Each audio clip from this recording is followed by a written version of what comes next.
Friday Sermon, the Battle of Mutta. His Holiness Ayatollah Talib Nasir said that when the Holy Prophet ﷺ bid farewell to Hazrat Abdullah bin Rawah radiallahu anhu, he said to him that he was going to a place where people did not prostrate much, and so he should increase his prostrations when he was there.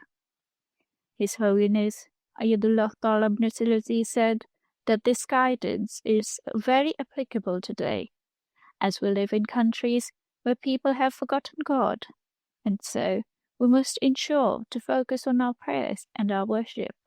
Hazrat Abdullah radiallahu anhu requested for further guidance. The Holy Prophet ﷺ said that he should constantly remember God, as this will help him with every matter in life, and that if he were ever to wrong 10 people, he should not despair from trying to do good by even one person. Hazrat Abdullah radiallahu anhu began to cry while departing, because he had heard the Holy Prophet ﷺ reciting the verse, "And there is not one of you but will come to it. This is a fixed degree with thy Lord," in reference to the disbelievers entering the fire.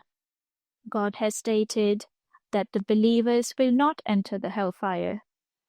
This verse also refers to the fact that believers experience a form of hell in this world at the hands of the enemies, and so those sending this army off prayed for them to be saved from the difficulties of the disbelievers. His Holiness Ayatollah Talib Nasir said that this was also the first occasion when Hazrat Khalid bin Walid radiallahu anhu fought alongside the Muslims, as he had accepted Islam 3 years prior. The disbelievers had started spreading news about the Muslims' movements, so as to alert the Christians in Syria about the army's imminent arrival.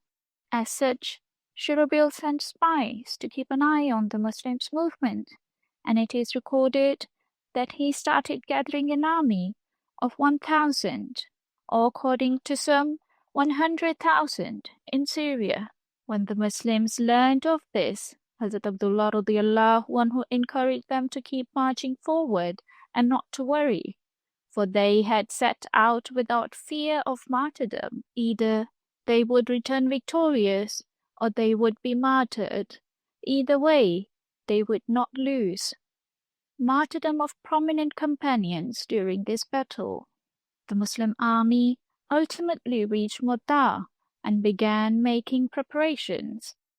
As the enemy army drew closer, the Muslims saw an army so well prepared and so well equipped, the likes of which they had never seen before. Ultimately, a fierce battle ensued.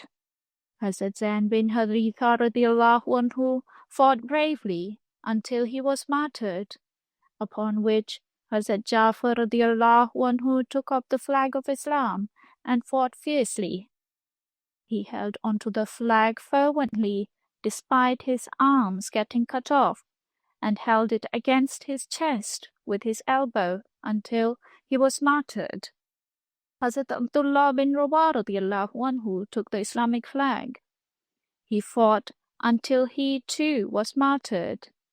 It is recorded that Hazrat Zaid radiallahu anhu, Hazrat Jafar radiallahu anhu, and Hazrat Abdullah radiallahu anhu were buried in the same grave. Hazrat Khalid bin Walid radiallahu anhu, the sword of Allah. Holiness Ayatollah Talib Nasir said that thereafter the Muslims unanimously decided that the flag should be given to Hazrat Khalid bin Walid radiallahu anhu, and he should be given the lead, which ultimately led to the disbelieving army being defeated. His Holiness Ayatollah Talib Nasir said that God informed the Holy Prophet ﷺ of this victory that very same day by way of revelation. The Holy Prophet ﷺ, with tears in his eyes, stood and informed the Muslims of Medina about what happened. When describing what Hazrat Khalid bin Walid radiallahu anhu had done, the Holy Prophet ﷺ said that he was a sword of Allah. why the flag is given such importance.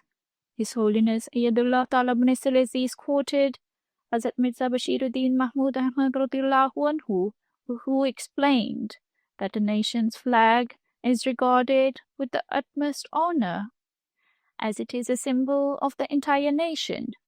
As such, in battle, the flag is given the highest order of protection, and it is impossible to fathom allowing the flag to be given up to the enemy's hands.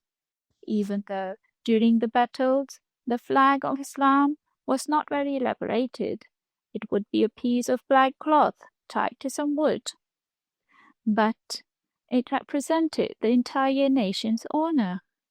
Appeal for prayers in light of the situation in the subcontinent.